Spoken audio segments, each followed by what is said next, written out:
dadka qaarkood guurka waxaa ka hortaagan waxay leeyihiin maraaxishii waxbarashadan ku jiraayo inaan dhammaystirtaan doonayaa marka hadda guursan maayo ama inan ha ahaado ama inan ha ahaato taasina waxay ka mid tahay waxyaalaha caqabadaha ku ah guurka saxna ma aha marka waxa taas in la sameeyo oo in rag iyo dumar midnaba ay guurkii uga caagaan oo u daayaan ay yidhaahdaan dib baan u dhigayaa ilaa inta waxbarashada aan dhammaynayo maraaxisha akaademigaan ku jiro waa arrin qalad ah intay qalad tahay weliba xagga hablahana ku sii qalad tahay oo qaladkeedu sii badan yahay labada midna uma fiicna laakiin waxaa sii daran weliba xagga hablaha sababtu maxay tahay cumriga hablaha aad loo doonaa waa ka kooban yahay cumriga ragga waayo dumarku in mucayanay ku dhalma daayaan hadday dhowr iyo 40 gaadhaan 45 ilaa 50 inta u dhaxaysa 43 ilaa 50 agagaarkaa waxaa dhici karta inay dhalma daayaan sida qaalibka ah mid naadira waa dhacdaa oo 50 ka dhaaftaa laakiin waa naadir weliba beledkeenna aad bay u siirtay beledada qaarkood waxaaba la sheegay qaar 60ka ku dhowaada xagga dhalmada marka ay dhalayaan marka maadaamay sidaas tahay wakhtigii inuu koobno ayaa ka dhalanaysa gabadhuna marka ugu horraysa wakhtiyada sannadaha hore ayaa aad loo jecel yahay oo dalabku aad ugu badan yahay khaasatan wixii 25 ka yar 18 ilaa 25 wakhtiga dalabku aad u badan yahay weeye 25 hadday gaadho waxaa laga yaabaa dalabku inuu soo yaraado oo sidii hore ka yaraado weliba caqabad kalena waa jirtaayo ninkii hadduu doono da'ba ha noqdee dee waxaa dhici karta albaabo badan buu tumayaa garaacayaa dhib kuma aha inuu 100 albaab garaaco way fahmaysaa ma filaya bimacnaa waxa weeye 100 dumara markaysa inuu la hadlo mid walba uu yidhahdo guur baan kaa doonayay dhib kuma aha hadday diidaanna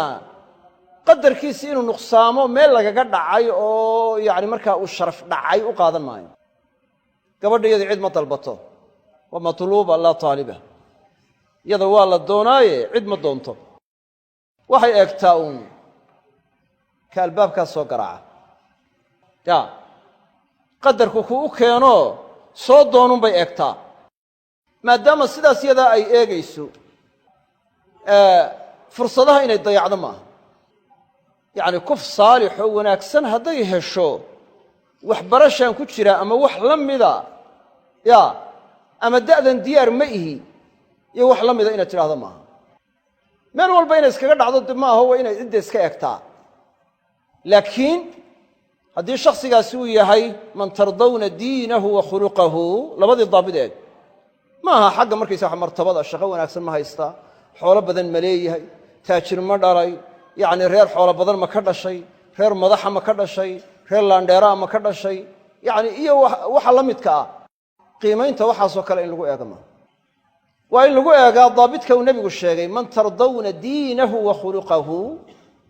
kaa laga raallida yahay xagga diintiisa iyo tadayunkiisa iyo akhlaaqdiisa labadaas qofkii laga helo hadduu u soo baxo wayna fursadda lumin ina alfursata idaa lam tantahizha saarat gusa fursadda haddaanad ka faa'iidaysan waxay noqonaysaa midaad ku mergato aad isku cilkaambido fursadda qofku waa inuu ka faa'idaystaa ya marka waxaa weeye inan iyo inanba fursadda ha dayicina weliba hablaha si gaara waxaan leeyahay fursadda ha dayicina ya waxaa dhici karta gabadhii marka inay diiddo hadday doonto inamo aad u fara badan cid aad u fara badan oo u khidbaysay oo soo doontay oo wanaagsan oo saalixa inay diiddaa dhici karta oo is leedahay cid ka wanaagsan bal hadda sug mana oga cid ka wanaagsan inuu iman doonto kama warqabto waa in la eegaayo ay hubsataa ciddaasi saalix ma tahay mise maaha